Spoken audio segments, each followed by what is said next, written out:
राधे राधे।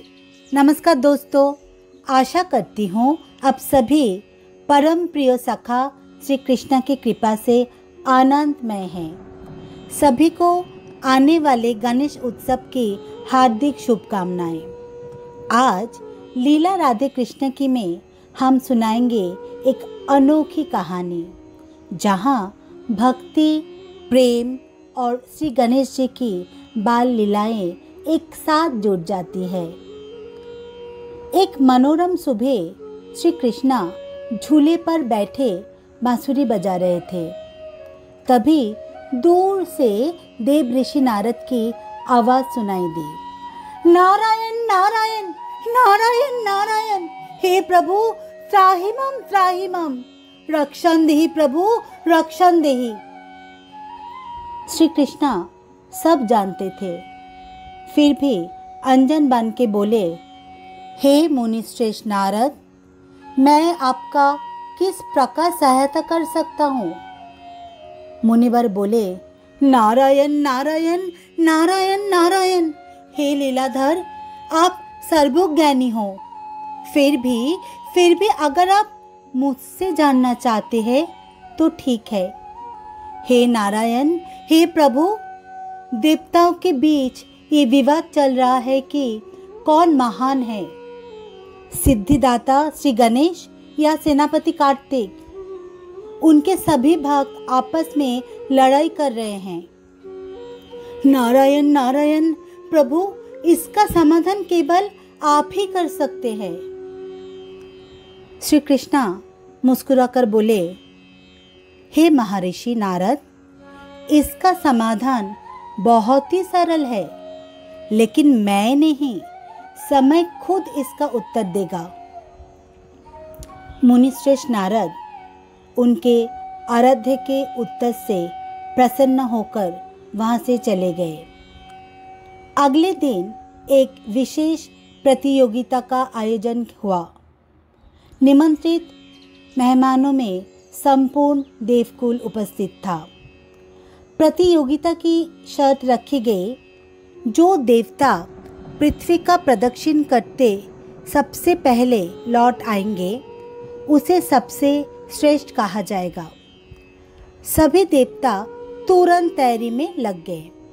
सेनापति कार्तिक अपने मयूर पर सवार होके तुरंत पृथ्वी के प्रदक्षिण पर निकल गए, परंतु बुद्धिदाता श्री गणेश शांत और धैर्य से बैठे रहे।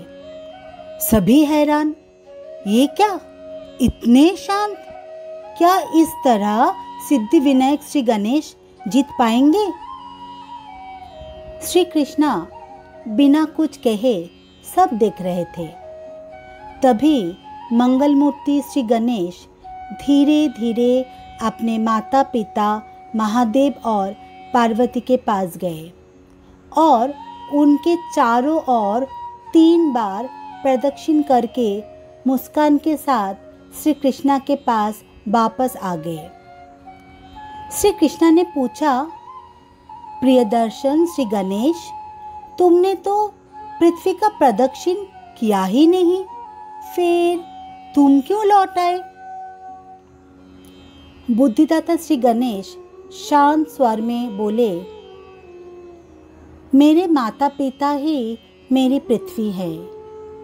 उनका प्रदक्षिण करना ही मेरे लिए पूरी दुनिया का प्रदक्षिण है। उसी क्षण श्री कृष्ण की आंखें आनंद अश्रु से भर गए।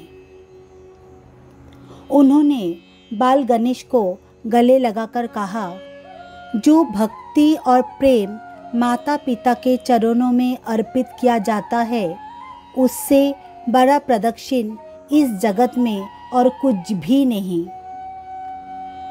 आज से तुम विघ्नहर्ता के नाम से जाने जाओगे और कोई भी पूजा में सबसे पहले तुम्हारा ही पूजा किया जाएगा। सेनापति कार्तिक लौटकर दूर से सब सुने और विनम्रता से सिर झुका दिया। दोस्तों, श्री कृष्ण ने हमें ये सिखाया, जहाँ भक्ति और प्रेम निष्काम होते हैं, वहीं भगवान का सत्य दर्शन होता है। और विघ्नहर्ता श्री गणेश ने ये दिखाया,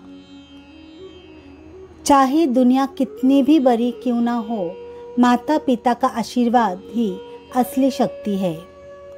भक्ति की कोई सीमा नहीं होती। जब श्री कृष्णा और मंगल मूर्ति श्री गणेश का प्रेम एक साथ जो होता है तो जीवन की हर एक बाधा स्वयं दूर हो जाती है। तो चलिए सब मिलकर बोले, गणपति बप्पा मोरिया, मंगल मूर्ति मोरिया। जय श्री कृष्णा। आज के लिए बस इतना ही दोस्तों। ऐसे ही दिल को और छू लेने वाली श्री कृष्ण की कहानी सुनने के लिए लाइक शेयर सब्सक्राइब कीजिए लीला राधे कृष्ण की। कमेंट में लिखिए आपके जीवन में श्री कृष्ण के प्रभाव, जहाँ कृष्ण बानी बात करते हैं आधुनिक जीवन के माध्यम से। भगवान श्री कृष्णा आप सबके जीवन में रोशनी, शक्ति और प्रेम प्रदान करते हैं, यही प्रार्थना है। जय श्री राधे कृष्णा। नमस्ते।